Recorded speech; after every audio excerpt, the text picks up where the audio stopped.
दोस्तों जरा सोचिए, वो अमेरिका जिसने सालों तक पूरी दुनिया को अपनी ताकत से झुकाया, वही अमेरिका जो डॉलर की बादशाहत पर राज करता है।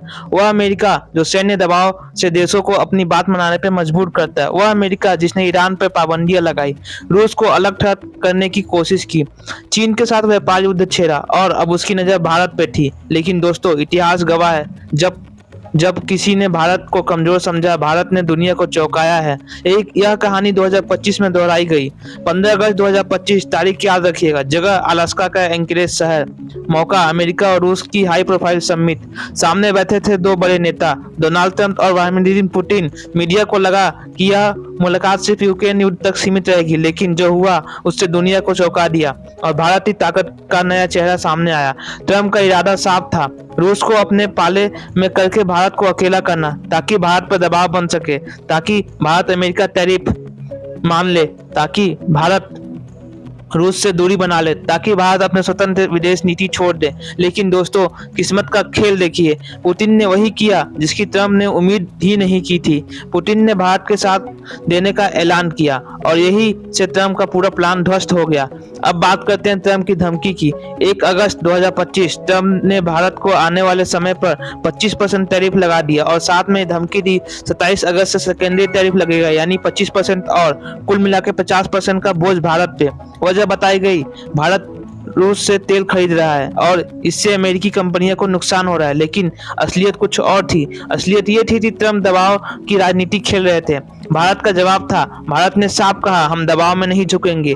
भारत ने कई शब्दों में पलटवार किया और कहा कि अगर अमेरिका ने सेकेंडरी टैरिफ लगाया तो भारत भी अमेरिका कंपनियों पर टैक्स लगाएगा, यानी टक्कर बराबरी की होगी। दोस्तों, यही भारत की नई ताकत है।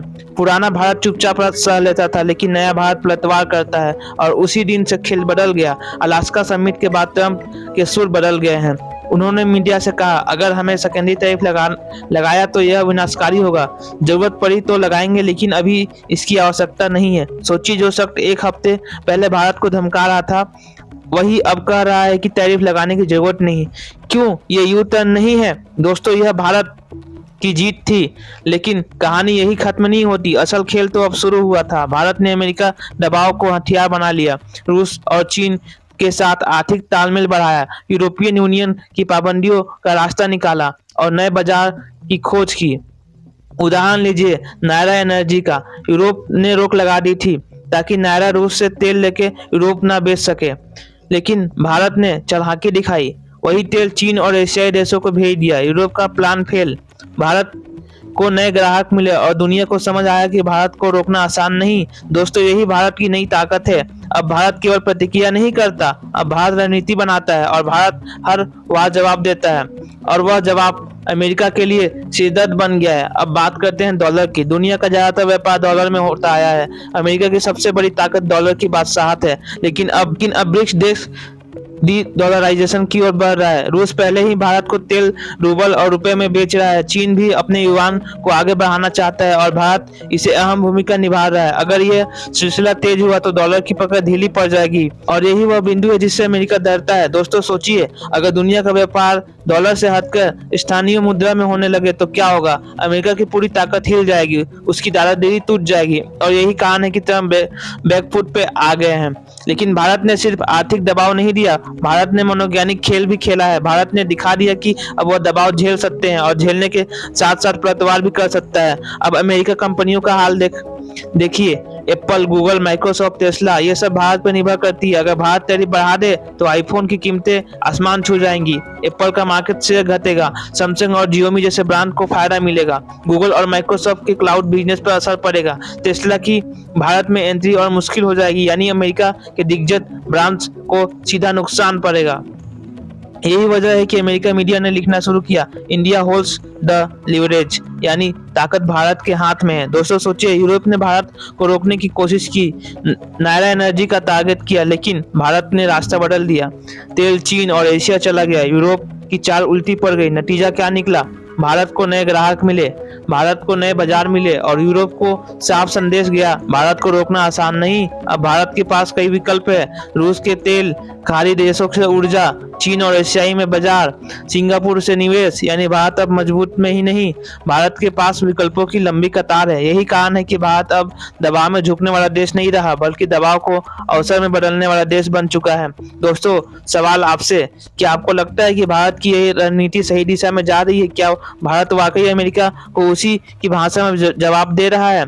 नीचे कमेंट बॉक्स में जरूर लिखिएगा, क्योंकि आपकी राय हमारे लिए बेहद कीमती है। अब आगे बढ़ते हैं और बात करते हैं ब्रिक्स की। पहले ब्रिक्स सिर्फ 5 देशों का समूह था, लेकिन इसमें नए देश जुड़े हैं। सऊदी अरब, यूएई, ईरान, मिस्र, यानी दुनिया के सबसे बड़े ऊर्जा उत्पादक और उपभोक्ता देश, और भारत इस संगठन का अहम हिस्सा है। ब्रिक डिजिटल पेमेंट सिस्टम बना रहा है, नाम है ब्रिक्स डिज। इसमें डॉलर का इस्तेमाल नहीं होगा, यानी अंतर्राष्ट्रीय व्यापार सीधे स्थानीय मुद्रा में। सोचिए, अगर इसका असर अमेरिका की सबसे बड़ी ताकत यानी डॉलर की चुनौती में आ जाएगा। तो दोस्तों, अब सवाल आपसे, क्या आपको लगता है कि डॉलर की पकड़ ढीली पड़ सकती है? क्या भारत, रूस और चीन मिलकर अमेरिका की नींव हिला सकते हैं? आपकी राय हमें जरूर बताइएगा। और अगर आपकी वीडियो अच्छा लग रहा है तो अभी लाइक बटन दबाइए, क्योंकि आपका एक लाइक हमारे और भी गहरी रिपोर्टों को लाने के लिए प्रेरित करता है। दोस्तों, अब अमेरिकी जनता से यह दरख्वास्त है कि ट्रंप के टैरिफ पर असर धीरे धीरे आम अमेरिकाओं पर पड़ा है।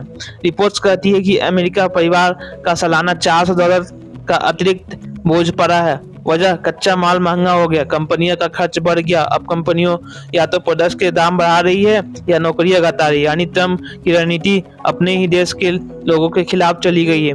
अमेरिका फास्ट का नारा अब बोझ बन गया है। दोस्तों, भारत ने इसी दौरान चीन के साथ आर्थिक तालमेल बढ़ाया, फार्मा, खनिज और खाद्य पदार्थों में नई साझेदारी हुई। रूस तो पहले से ही भारत का साथ था, अब चीन भी इसके साथ आ गया, यानी भारत के पास रूस और चीन दोनों का समर्थन। यानी यही नहीं, खाड़ी देश भी भारत के साथ खड़े हो गए हैं। सऊदी अरब और यूएई ने भी निवेश बढ़ाया है। इराक पहले से तेल सप्लाई कर रहा था, सिंगापुर ने अरबों डॉलर का निवेश करने का फैसला किया, यानी भारत अकेला नहीं रहा। भारत अब नए पावर ब्लॉक का हिस्सा है। यह एक नया पावर ब्लॉक आने वाला समय में दुनिया की राजनीति बदल सकता है। दोस्तों, जरा सोचिए, अगर रूस तेल देगा, भारत रिफाइन करेगा और एशिया को सप्लाई होगी, तो अमेरिका और यूरोप कहाँ खड़े होंगे? यही वह सवाल है जिससे वाशिंगटन और ब्रसेल्स को बेचैन कर दिया है। दोस्तों, यही भारत की ताकत है, यही है भारत की नई पहचान। अब सवाल आपसे, क्या आपको लगता है कि भारत इस नई व्यवस्था का नेतृत्व करेगा? क्या भारत आने वाले समय में दुनिया की राजनीति का केंद्र बनेगा? हमें कमेंट करके जरूर बताइएगा। और हाँ, अगर आप अभी तक चैनल को सब्सक्राइब नहीं किए हैं तो प्लीज सब्सक्राइब कर लीजिए, ताकि ऐसी गहरी रिपोर्ट आप तक पहुंचाते रहे हम। दोस्तों, अब मैं आपको एक और उदाहरण देता हूँ। यूरोप की रणनीति थी भारत को अलग थलग करना, लेकिन हुआ उल्टा। भारत को और ज्यादा विकल्प मिल गए हैं। एशिया, खाड़ी और सिंगापुर सब भारत के साथ आ गए हैं, यानी जो साजिश भारत को कमजोर करने की थी, वही साजिश अब भारत को ताकत बन गई है। यही है नए भारत की असली ताकत। दोस्तों, आज की इस रिपोर्टिंग से एक बात साफ समझ आती है कि दुनिया का हर सच, हर घटना हमें कहीं ना कहीं आईना दिखाती है। यह घटना सिर्फ एक न्यूज ही नहीं, बल्कि यह हमें याद दिलाती है कि हालात कभी भी बदल सकते हैं। आज जो सुरक्षित है, कल वो खतरे में भी हो सकता है, और जो आज नामुमकिन लगता है, वही कल इतिहास ही बना सकता है। इसीलिए हमें हमेशा चौकन्ना रहना होगा। समाज, देश, दुनिया और बदलती तस्वीर पर नजर रखना जरूरी है, क्योंकि जो लोग समय के बदलाव को नहीं समझते, वो पीछे रह जाते हैं। लेकिन यहाँ एक और जरूरी बात है, हमें सिर्फ खबरें सुननी ही नहीं, बल्कि उससे सीख भी लेनी है। अगर हम हर खबर को सबक लेना शुरू कर दे, तो हमारी सोच बदल जाएगी, और वही सोच हमें एक बेहतर इंसान बनाएगी। आज आपने जो कुछ सुना, वह कल आपके भी काम आ सकता है। हो सकता है कि यह जानकारी आपके किसी फैसले का आसान कर दे। हो सकता है कि यही आपकी बातें मुसीबत से बचा ले। याद रखिए, न्यूज खबरें नहीं होती, न्यूज जिंदगी का अनुभव होता है। यह हमें बताती है कि इंसान को कभी हार नहीं माननी चाहिए, चाहे हालत कितने भी मुश्किल क्यों ना हो। उम्मीद हमेशा बनी रहती है। दोस्तों, हमारी टीम कोशिश करेगी, हमेशा यही कोशिश करेगी कि आपको सबसे पहले भरोसेमंद खबर दे, और आपके भरोसे से हम यहाँ तक पहुँचे हैं, और आगे भी हम इसी भरोसे को बनाए रखेंगे। यह अब आप पर निर्भर करता है कि इस खबर को आप कैसे लेते हैं। क्या आप इसे हर बार सुनकर भूल जाएंगे, या इसे सबक लेकर अपनी सोच बदलेंगे? हम उम्मीद करते हैं कि आप इतने समझदार दर्शक हैं कि सही रास्ता चुनेंगे। तो दोस्तों, आज की रिपोर्टिंग यहीं समाप्त करते हैं, लेकिन कहानी यहीं खत्म नहीं होती। हर दिन एक नई घटना और एक नई चुनौती और एक नया सच हमारे सामने आता है, और हम वादा करते हैं कि उसे आप तक जरूर पहुंचाएंगे। इसीलिए अगर आपने अब तक चैनल को सब्सक्राइब नहीं किया, तो अभी कर लीजिए, ताकि हर खबर, हर अपडेट अपडेट और हर बड़ा सच आपके पास सबसे पहले हो। मिलते हैं अगले वीडियो में एक नई जानकारी और एक नई कहानी के साथ। तब तक के लिए जुड़े रहिए हमारे साथ। अपना ख्याल रखिए और अपने परिवार का ख्याल रखिए और सबसे जरूरी देश और समाज का ख्याल रखिए। धन्यवाद।